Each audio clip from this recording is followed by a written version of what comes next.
Okay, so thanks very much for this opportunity. So I used to live in this really bad apartment in Marseille, in a really bad part of town. And of course we got robbed. Somebody came to our apartment and took my CDs and my computer. And that's a really bad feeling. But now I want you to imagine a guy comes to your apartment and he comes there to steal stuff and he stays there. He stays behind the curtain, he stays under the bed for 212 days. This guy stays in your apartment watching you sleep, watching you do your stuff. That's pretty bad. So 212 days. That's the average time it takes between the moment somebody gets into your network and the time you discover it. That's how long they have to look for your assets, look for your vulnerabilities.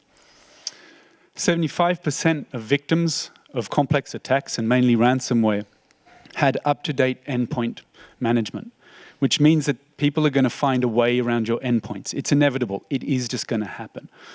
And if you look, 74% of attacks have lateral movement, meaning that people are going around your network actively. They're moving around constantly in your network. So now it's pretty well accepted that if you want full cover for your company, you need endpoint protection and you need network protection. And as you can see on the graph at the bottom, we don't do the same things, but we complement each other really well.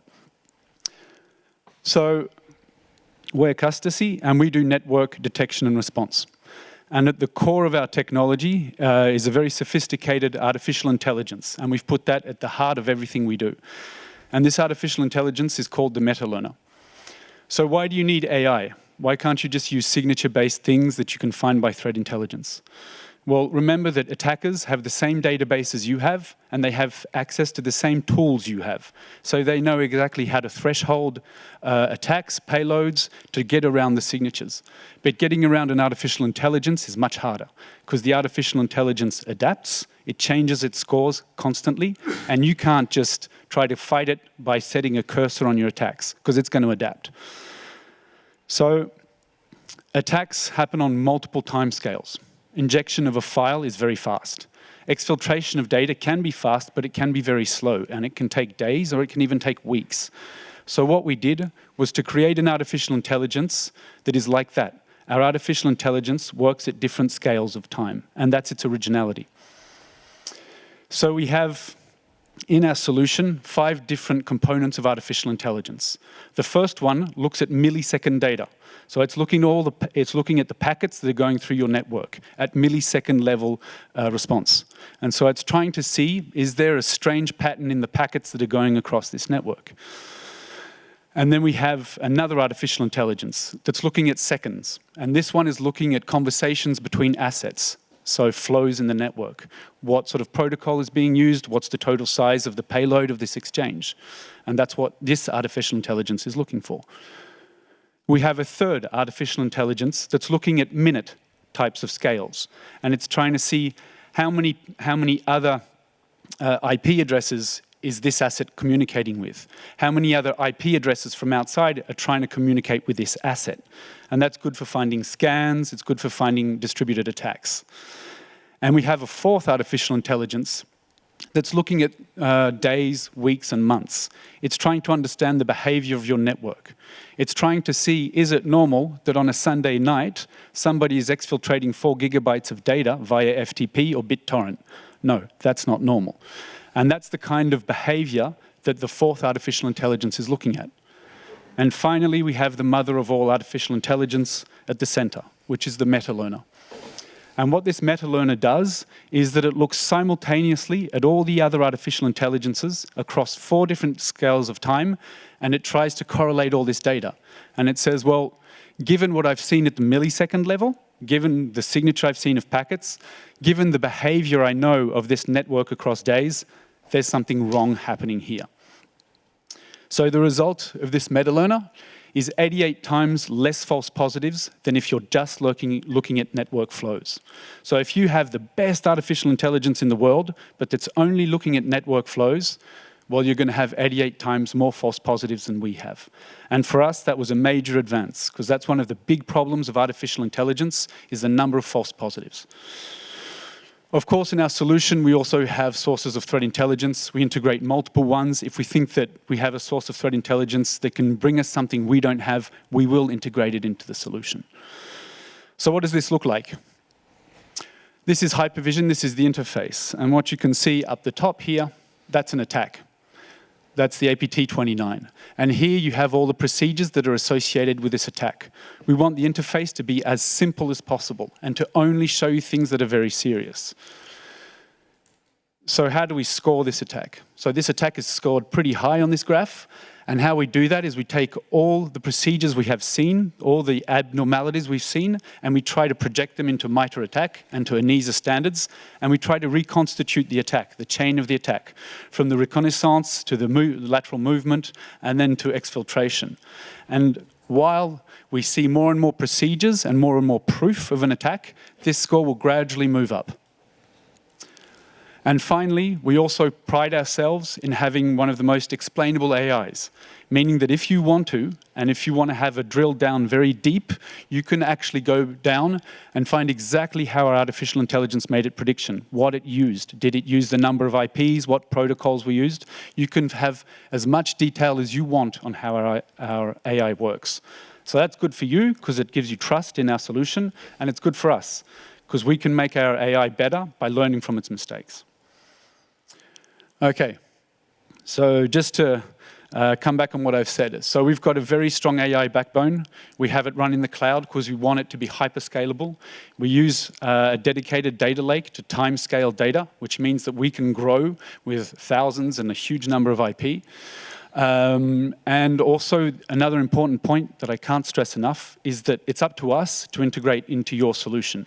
We don't want you to have to learn our language. We don't want you to learn our interface.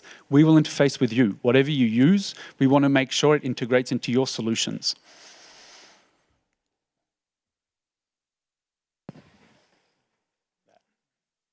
Now, in terms of business, what we want to do is to create a recurring low churn activity based on a niche best of breed strategy and integrate it into the current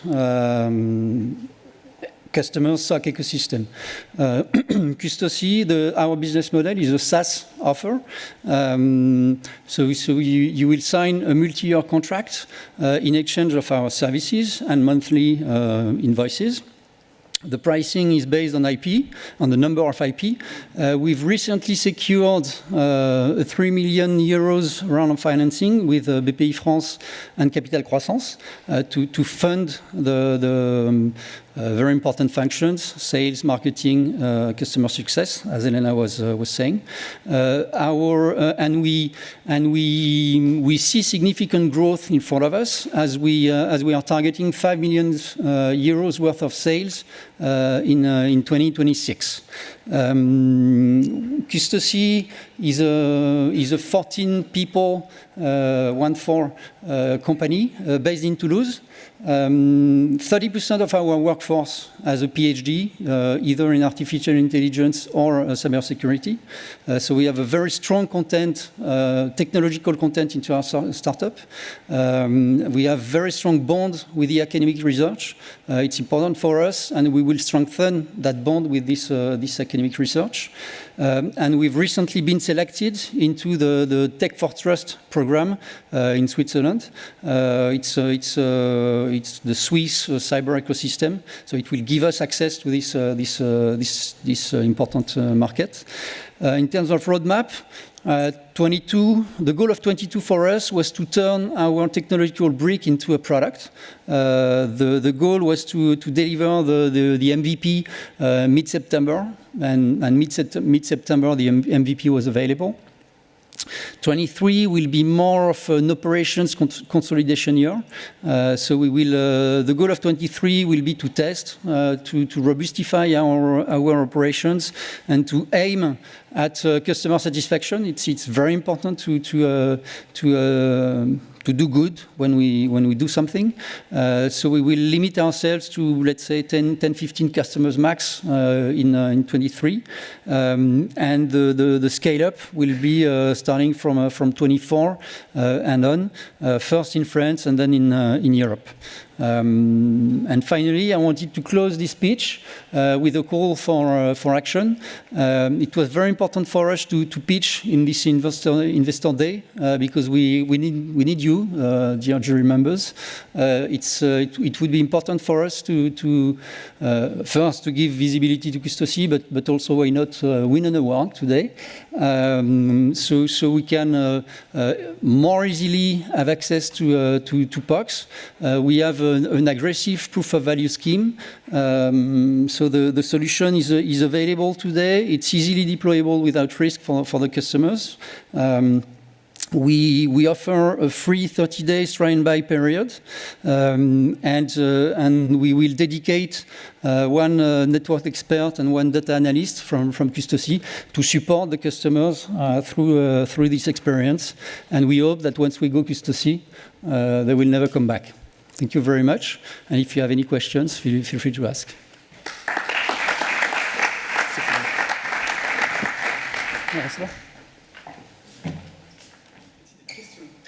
On a un stand si jamais il y a des questions techniques.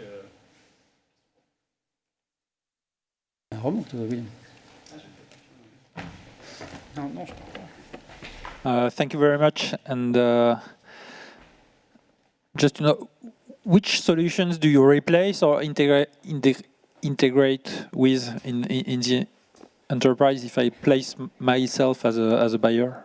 In terms of competition, you mean?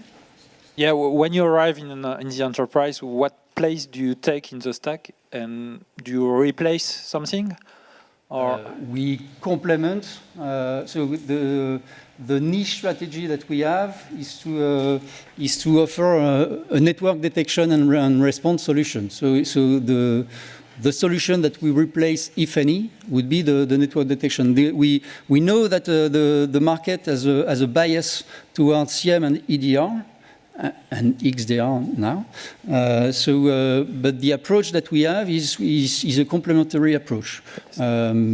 We are targeting some non-European solution provider in terms of competition, but we see ourselves as very complementary to CM solutions, to EDR solutions, and also interface ourselves with XDRs.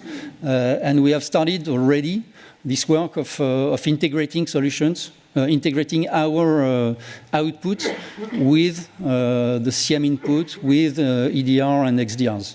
Thank you very much. Je vais faire en français. Vous pouvez juste rappeler à quelle date vous avez été créé, et puis comment, enfin, en termes de certification, quel type de certification est-ce que vous allez rechercher? C'est de type sonde LPM ou pas?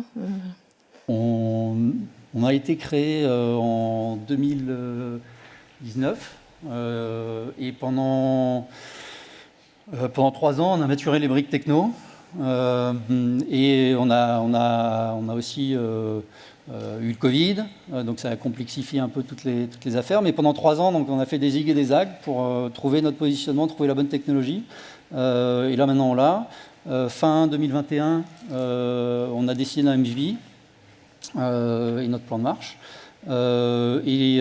Donc ça fait en avril, on a reçu le financement de Capital Croissance et BPI France, et depuis on suit ce développement. En termes de certification, nous on vise un CSPN. On ne vise pas le marché de la sonde LPM. Pour différentes raisons que je pourrais vous expliquer en face à face. Voilà. Mais on vise, notre cœur de cible, c'est l'ETI 500 IP à 10 000 IP. C'est à peu près, on pense que c'est là notre cœur de cible. On a la volonté d'aller à l'international assez rapidement, même si le discours qu'on a eu sur la roadmap laisse penser qu'on est quand même prudent.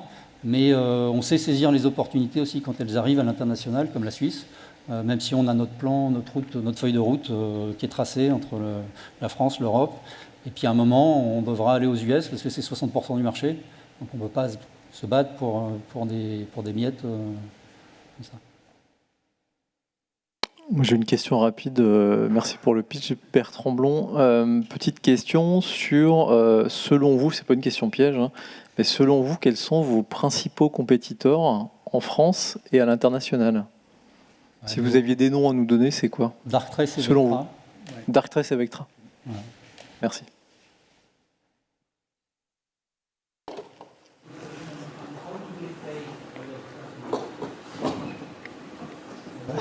By wire transfer. What do you mean? Revenue model, it's a SaaS model. So it's a pricing based on a number of IPs that we need to protect, to detect on, plus a starting fee that corresponds to basically to the number of probes, physical probes that we need to deploy to start the service, and that's pretty much it. So it's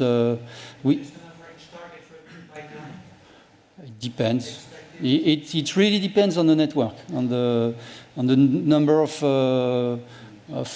probes that you need to deploy, the number of IPs that we have to protect, but we will need to be aggressive price-wise compared to what I describe as our competition. Oui, justement, je me permets de rebondir, pardon, par rapport à la concurrence Vectra Darktrace. Donc, vous comptez vous différencier par le coût ou aussi,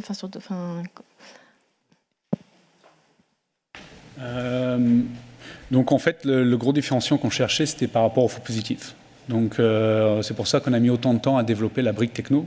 C'est qu'on a passé énormément de temps en collaboration avec le CNRS notamment à chercher des méthodes d'IA on pourra avoir une précision satisfaisante et drastiquement diminuer les faux positifs. Voilà, c'est ça notre point majeur. Ouais. Alors, il y a une partie de la techno qui marche sur les flux chiffrés, mais ça va être quand même de la détection de signal faible. On ne va pas déchiffrer. Mais ce que je présentais au niveau de la milliseconde, en fait, ça, c'était des recherches qui étaient faites pas mal par Cisco, qui étaient pioneered par Cisco.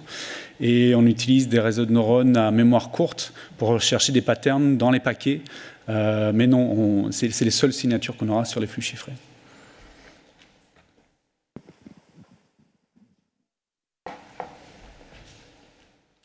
Merci. Merci beaucoup.